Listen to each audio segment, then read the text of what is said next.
Simple పాస్ట్‌లో మీరు గుర్తుపెట్టుకోవాల్సింది ఓకే. ఒక యాక్షన్ కంప్లీట్ అయిపోతే మనం సబ్జెక్ట్ పెట్టడం, దాని పక్కన వి2 పెట్టేయడం అంతే. అర్థమైందా? ఒక ఎగ్జాంపుల్ చూద్దామా?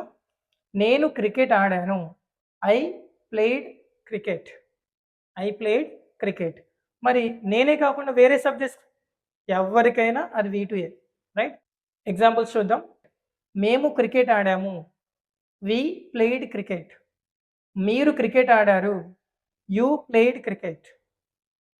వాళ్ళు క్రికెట్ ఆడారు. They played cricket. అతను క్రికెట్ ఆడాడు. He played cricket. ఆమె క్రికెట్ ఆడింది.